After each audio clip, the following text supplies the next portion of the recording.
Assalamualaikum warahmatullahi wabarakatuh. Perkenalkan, nama saya Siti Lailatul Maulida dengan nomor induk mahasiswa 204105030 dan 064. Di sini saya akan menjelaskan mengenai menghadapi persaingan. Yang pertama itu kekuatan persaingan. Sebelum kita membahas kekuatan persaingan, kita akan membahas apa itu persaingan dan pesaing. Pesaing adalah perusahaan yang menghasilkan atau menjual barang dan jasa yang sama atau mirip dengan produk yang ditawarkan.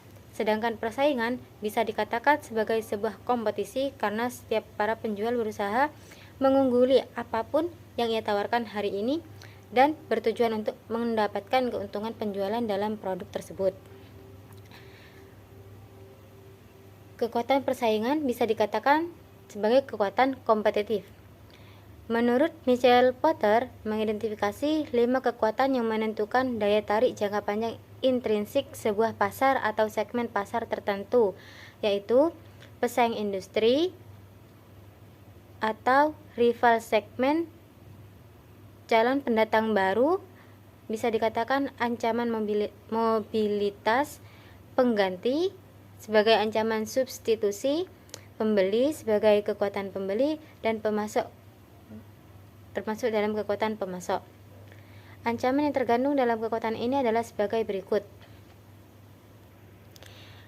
Ancaman pertama yaitu ancaman rivalitas segmen, bisa dikatakan sebagai pesaing industri.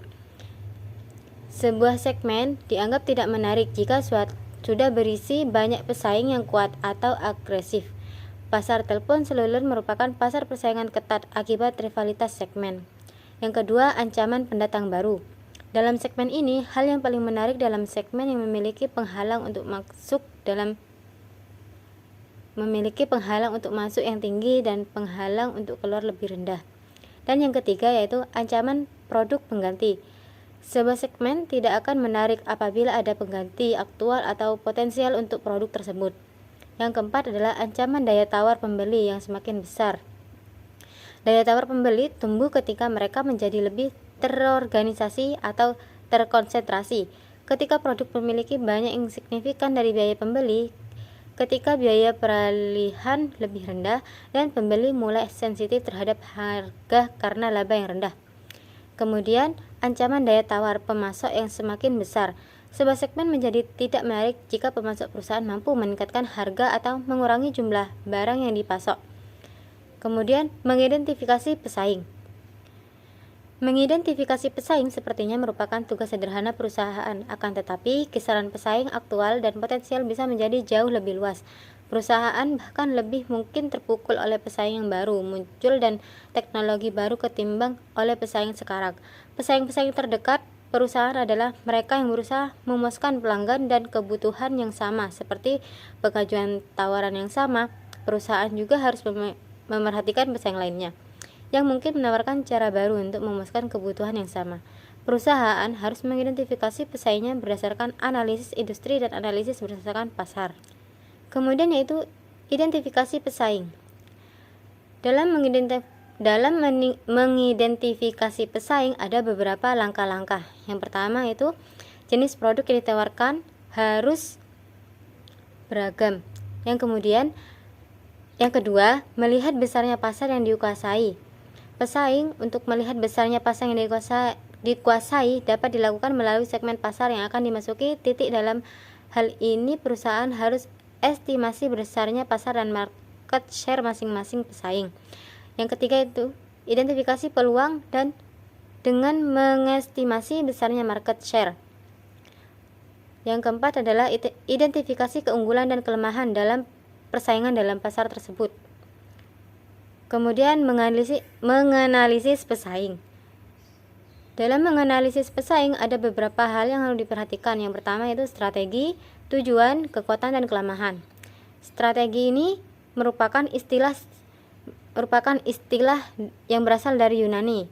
Strategia atau stratos yang artinya militer, dan ag merupakan pemimpin yang artinya seni atau ilmu untuk menjadi seorang pemimpin atau jenderal. Dalam konteks bisnis, strategi menggambarkan arah bisnis yang mengikuti lingkungan yang dipilih dan merupakan pedoman untuk mengalokasikan sumber daya dan usaha suatu organisasi untuk menghadapi berbagai situasi. Tujuan dalam menganalisis pesaing yaitu setelah perusahaan mengidentifikasi pesaing utamanya dan strategi mereka, perusahaan harus bertanya apa yang dicari dari masing-masing pesaing di pasar. Hal ini bertujuan agar perusahaan mempunyai penekanan yang relatif berbeda terhadap laba jangka pendek dan laba jangka panjang. Kemudian untuk kekuatan dan kelemahan. Perusahaan harus mengumpulkan semua informasi tentang kekuatan dan kelemahan para pesaing. Secara umum, perusahaan harus memperhatikan 3 variabel, yaitu pangsa pasar, pangsa pikiran, dan pangsa hati. Kemudian yaitu adalah memilih pesaing. Setelah perusahaan melakukan analisis nilai pelanggan dan mempelajari pesaingnya secara hati-hati, perusahaan dapat memfokuskan diri pada salah satu dari kelas pesaing tersebut. Kelas pesaing tersebut ada 3, yaitu kuat melawan lemah, dekat melawan jauh, dan baik melawan buruk. Maksudnya, sebagai besar perusahaan memilih pesaing yang lemah karena memerlukan sumber daya yang lebih sedikit untuk setiap titik pangsa yang didapatkan. Dan sebagian besar perusahaan bersaing dengan pesaing yang paling mirip dengan mereka. Dan semua industri memiliki pesaing baik dan buruk. Pesaing baik bermain sesuai aturan industri dan mereka menetapkan harga yang sesuai dengan biaya dan mereka menyukai industri yang sehat. Beberapa hal yang perlu diperhatikan dalam pesaing. Yang pertama itu kelengkapan mutu, desain dan produk. Kedua, harga penawaran. 3, saluran distributor atau lokasi cabang yang memiliki.